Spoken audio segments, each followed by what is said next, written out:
Paris-Bruxelles, un court-métrage de Marjorie Lhomme. Intérieur jour, supermarché de station-service. Une image de kaléidoscope. Le motif démultiplié d'un paquet de bonbons crocodile tourne, puis s'arrête. Le reflet du même paquet de bonbons crocodile dans l'iris d'un œil. Une petite fille de 8 ans, loulou, yeux bleus, cheveux blonds au carré, tête vers le haut, baisse son kaléidoscope en dévorant des yeux le rayon des bonbons. Elle porte une robe déguisement en satin bleu sur un jean et des baskets. Une main adulte saisit rapidement le paquet de crocodile au passage. L'enfant tourne la tête. De dos, loulou voit Blanche, en tailleur pantalon élégant de couleur claire, s'éloigner dans le rayon. Maman va te tuer. Oh là là, j'ai peur. Blanche se retourne vers loulou en mettant son doigt devant sa bouche et en lui faisant un clin d'œil. Chut. La cinquantaine, son sac à main rouge pétant à l'épaule, cheveux blonds au carré, yeux bleus, Blanche marche dans l'allée du supermarché et jette les bonbons dans son panier de courses. Son téléphone portable sonne. Il veut pas me lâcher, celui-là. Elle s'appuie contre un meuble, ouvre son sac. Le nom de César s'affiche sur le téléphone. Elle éteint le portable, elle reprend sa marche. Loulou court vers Blanche et la rattrape. Elles marchent ensemble dans les rayons. Elle est où ta mère? Encore au téléphone? Loulou fait oui de la tête. Au passage, Blanche saisit un sandwich triangle. Loulou la regarde, s'éloigne un peu. Blanche plisse les yeux pour viser le panier que tient l'enfant et jette le sandwich dedans. Blanche sourit en coin. Bingo. Loulou éclate de rire et crie. Bingo! De sa caisse, la caissière de la station-service, un peu avachie, regarde Loulou de travers et de bas en haut, étonnée par l'accoutrement de la petite fille. Loulou regarde au loin en faisant un signe de la main à une autre femme d'une petite trentaine d'années, aux cheveux châtains en pétard. Vanessa. En tailleur-jupe, lunettes de soleil, elle est assise sur un tabouret haut devant la machine à café, de l'autre côté de l'espace de la station-service. De loin, elle envoie un baiser à Loulou, tout en parlant au téléphone. Dans le rayon des boissons, la main posée sur l'épaule de Loulou, Blanche cherche quelque chose qu'elle ne trouve pas. De loin, elle crie à la caissière. Vous avez de la bière fraîche? Non madame, on n'a pas le droit d'en vendre, pas de boissons alcoolisées réfrigérées. Bon, c'est n'importe quoi, hein. C'est la loi. Mais il y a d'autres choses, il y a du vin sinon. Loulou saisit un paquet de pain au chocolat. Dans la même allée, une grande femme brune, Anne, se retourne sur Blanche et la fixe, semblant la reconnaître. Non mais Loulou, elle date de quand, cette loi? Loulou hausse les épaules et jette le paquet de pain au chocolat dans le panier. Blanche saisit 2 bouteilles de vin rouge et se dirige vers la caisse. Anne la suit du regard, puis se plante devant elle avec un grand sourire et les yeux écarquillés. Blanche? Loulou, sur un paquet de Babybel avec son kaléidoscope, se retourne brusquement vers Anne en la pointant avec l'engin, puis le baisse. Blanche plisse les yeux. Loulou interroge sa grand-mère du regard. Sans réponse. Anne est très enjouée et parle vite. Les phrases se chevauchent. C'est pas vrai. Non mais c'est dingue de se croiser ici. Blanche reste bouche bée. Loulou les observe. Ça fait longtemps, hein. Ouais. Oh, c'est dommage. Paul est dans la voiture. Tu te souviens, Paul? Oui. On va à Lille, chez ma mère. Tu te souviens? Oh, je savais pas si t'étais là. Oh, il doit faire un temps magnifique demain. Ah oui? Tu vas à Lille aussi? À Bruxelles. Loulou regarde Blanche puis refixe Anne. Anne attend des précisions qui ne viennent pas, gênée. Oh, elle est adorable. Quelle jolie robe tu as. Loulou la singe par un grand sourire forcé qui retombe. Anne fait mine de ne pas avoir vu la grimace de Loulou. Ah, c'est Loulou. Blanche montre Vanessa de la main, toujours près de la machine à café, le téléphone à la main. C'est la fille de Vanessa. Vanessa? Oh là là! Avec un large sourire figé, Anne salue Vanessa de la main. De loin, Vanessa regarde Anne. Vanessa répond d'un signe de la main, simulant la joie, en faisant semblant de la reconnaître. Les 2 femmes se font coucou. Pendant ce temps, Blanche fait un signe de la tête à Loulou.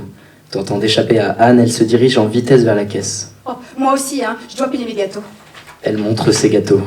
Loulou sort rapidement les courses du panier et les dépose sur le tapis. En marchant vers la caisse, Anne cherche dans son sac. À la machine à café, Vanessa est toujours au téléphone. À la caisse, Anne tend une carte à Blanche en souriant.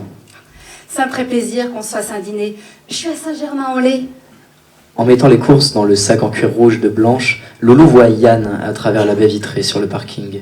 Le jeune homme fume nerveusement et fait les 100 pas à côté de la voiture. Elle le regarde dans un instant suspendu.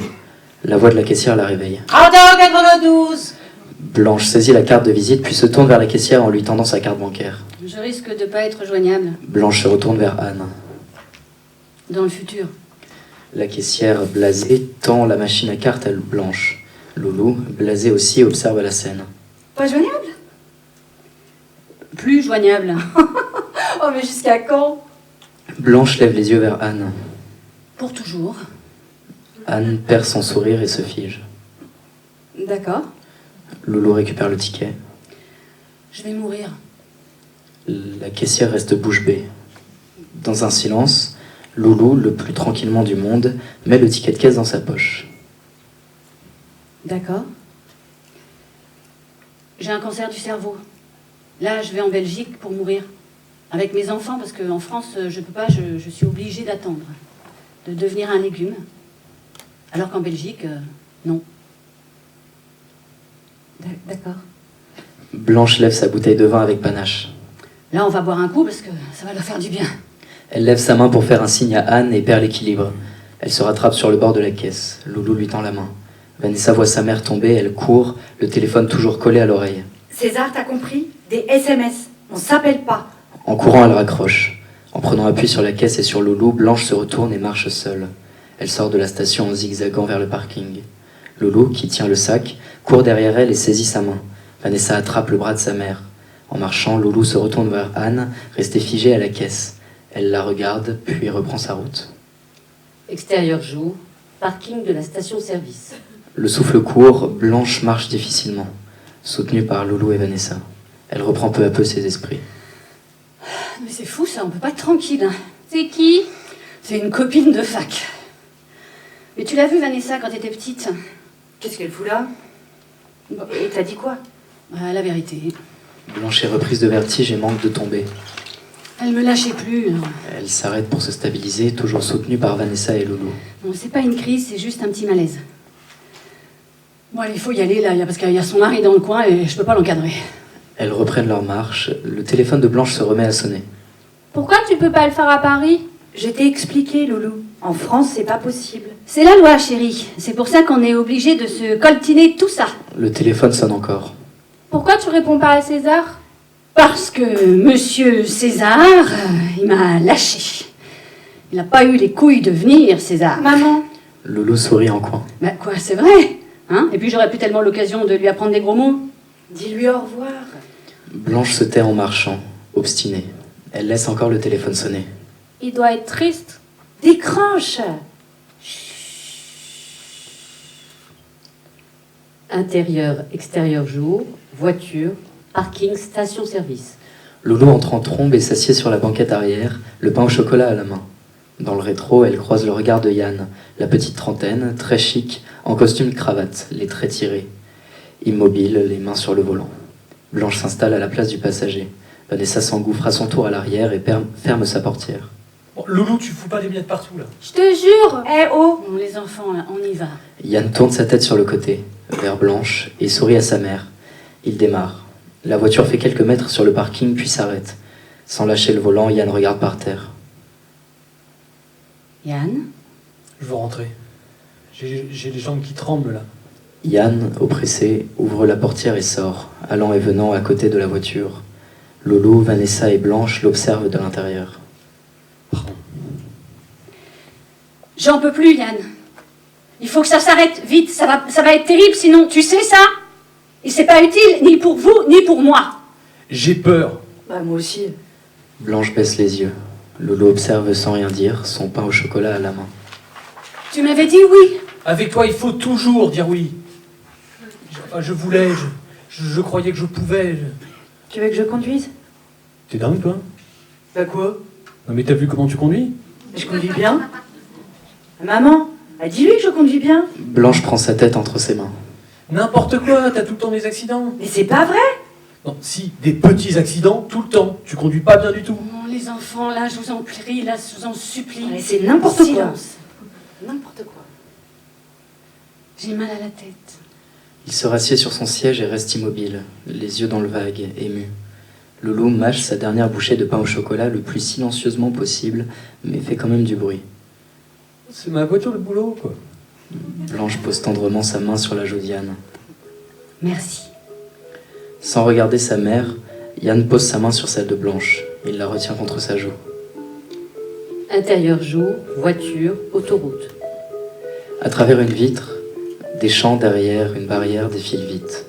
Le vent fait voler dans tous les sens les cheveux de Loulou qui mange goulûment son pain au chocolat en mettant des miettes partout et qui écoute au casque Bruxelles arrive de Roméo Elvis. Vanessa conduit. Yann est assoupi à l'arrière, il n'a plus de cravate. Loulou regarde Blanche à la place du passager qui est accoudé à sa fenêtre grande ouverte, yeux fermés, sa main soutenant sa tête. Le vent fouette son visage. Loulou retire son casque et entend le bruit du vent qui s'engouffre dans la voiture. Yann, fouetté par le vent, se réveille. Maman, tu peux fermer un tout petit peu, s'il te plaît? Hé, un tout petit peu là. Blanche se retourne vers Loulou. Elles éclatent de rire, en levant toutes les deux au ciel au même moment. Loulou fait une grimace. Blanche se remet dans son axe et referme un peu sa fenêtre. Loulou remet son casque et replonge dans sa musique. Elle lève les yeux. Blanche lève la tête et pose la main sur son crâne, comme pour retenir ses cheveux. Vanessa lève les yeux aussi. Panneau indiquant Bruxelles, 150 km. Intérieur jour, voiture, péage. La voiture roule au pas dans la file. Vanessa écrit un SMS. Loulou boit une canette de coca à la paille. Blanche tourne la tête. Sur la banquette arrière d'une voiture de la file voisine, il y a un homme plus chauve, maigre, les yeux vitreux. Il est conduit par plusieurs personnes plus jeunes. Blanche croise les yeux de cet homme. Ils se regardent intensément. Loulou les observe, troublé. Yann, qui mange un pain au chocolat en mettant des miettes partout, s'en rend compte et s'interrompt. Les deux familles s'observent comme si chacune se regardait dans un miroir. Coup de klaxon. Vanessa ouvre sa fenêtre, prend son ticket, elle redémarre. Intérieur, extérieur jour, voiture, route de campagne. À travers le pare-brise, un panneau indique Bruxelles, 100 km. Vanessa écrit un SMS en même temps qu'elle conduit. C'est dangereux ce que tu fais. Tu conduis trop vite. Blanche se retourne vers Loulou et Yann. Elle conduit trop vite, non? Loulou et Yann font oui de la tête. Vanessa pose son téléphone. Elle reçoit un SMS et reprend son téléphone. T'as rencontré quelqu'un? Non. Blanche se retourne vers Loulou. Elle a rencontré quelqu'un? Loulou fait non de la tête. Yann mange un crocodile vert. Tu me dis jamais rien. Vanessa lance un regard à Blanche. Ah, c'est maintenant ou jamais. Yann regarde Vanessa de façon appuyée dans le rétroviseur. J'aimerais, mais il n'y a rien à dire. On va s'arrêter. À travers le pare-brise, Blanche blêmit en voyant une autre voiture garée au bord de la route, le long d'un champ. Vanessa se garde derrière elle. Blanche reconnaît la voiture de César. Mais qu'est-ce qu'il fait là? Parle-lui, maman. Blanche sort de la voiture et commence à marcher dans le champ pour fuir. Extérieur jour, champ en bordure de route. Vanessa et Yann courent derrière Blanche tandis qu'elle perd l'équilibre et tombe dans le champ. C'est un piège! S'il te plaît, maman, arrête. Mes enfants m'ont tendu un piège! Mais on s'en fout de ça. Il est venu, maman. Il est venu jusqu'ici. Maintenant, tu vas lui dire au revoir. Yann relève Blanche. Loulou arrive avec le sac rouge de Blanche dans les mains. Au loin, un homme aux cheveux blancs, grand, corpulent, sort de sa voiture et court vers eux. Il trébuche puis reprend sa course. Blanche! Blanche! Blanche se tient de façon très droite, de manière exagérée, l'air sévère, quelques pas devant ses enfants. César, ne sachant que faire de son corps, se plante à 5 mètres face à elle, n'osant plus avancer. On entend le vent souffler comme dans un western. Qu'est-ce que tu fais, Blanche? Je fais ce que je peux, César. Pourquoi tu t'es sauvée comme ça, comme une voleuse? Tu me réponds même pas au téléphone. Tu m'as même pas dit au revoir. Blanche détourne la tête. Je peux pas y aller, Blanche. Je peux pas. Voir ça, Blanche, c'est pas possible. Tu ne me comprends pas! Non, je ne te comprends pas! César s'approche d'elle. Il l'étreint. Vanessa, Yann et Loulou observent la scène. Mais je suis venu. Oui. On rentre à Paris. Dans un mois, je ne saurai même plus qui tu es. Extérieur jour, champ en bordure de route. Les portes de la voiture sont ouvertes côté champ. De la musique sort des enceintes. À côté de la voiture, allongée dans le champ, Blanche regarde le ciel. Autour d'elle, César, allongé lui aussi, lui tient la main. Yann, chemise ouverte, fume un joint qu'il passe à sa mère. Blanche tire sur le joint. Loulou essaie de se faire refléter un bouton d'or sur le visage de Blanche. Elle éclate de rire et Vanessa boit du vin rouge dans un gobelet en plastique. Extérieur jour, champ en bordure de route. Des motifs de kaléidoscope tournent maladroitement, des éclats de voix. Les motifs du kaléidoscope sont César et Blanche qui s'agitent et se disputent. Loulou baisse le kaléidoscope avec lequel elle jouait. Des oiseaux chantent. César est assis par terre, la tête dans les mains. Blanche l'entoure de son bras. Elle le console comme un enfant. Extérieur jour, champ en bordure de route. César fume un cigare un peu à l'écart. Comme sur un tableau, allongé au sol, Blanche, Vanessa et Yann se tiennent les uns aux autres en regardant le ciel. Extérieur jour, champ en bordure de route. La main de Blanche serre celle de Vanessa. Blanche a les yeux grands ouverts.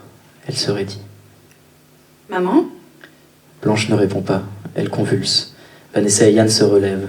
Blanche perd sa perruque. Elle est chauve. Loulou se précipite pour la ramasser. Elle reste un instant tétanisée, la perruque à la main devant la scène. Puis, reprenant ses esprits, elle s'écarte. Le verre de César lui échappe des mains et s'explose par terre. Il reste figé, le visage décomposé. Mais là sur le côté. Yann s'accroupit et s'exécute. Je sais. César, ne sachant que faire de son grand corps et ne supportant pas la scène, se retourne. De dos, il sort son téléphone. J'appelle les secours. Personne ne lui répond. Il reste en plan, de dos. Les membres de Blanche heurtent d'abord Vanessa, puis Yann, pendant qu'ils tentent de la maintenir au sol le plus fermement possible. Je veux que ça s'arrête. À l'écart, Loulou observe la scène, tenant d'une main son kaléidoscope et de l'autre la perruque. Vanessa et Yann se fixent, pendant que Blanche s'apaise doucement. Yann baisse les yeux. Ça va? Blanche acquiesce d'un signe de tête et bascule sur le dos. Encore raté. Yann retombe assis sur le sol. C'est pas drôle, Blanche. C'est toi qui es pas drôle. Blanche tend la main vers Loulou. Chérie. Loulou lui amène la perruque. Blanche la prend et la pose sur sa tête, de travers. Non, c'est pas comme ça. Tu l'as encore mise de travers. Loulou ajuste la perruque. Blanche la regarde intensément. Faut y aller. César se retourne.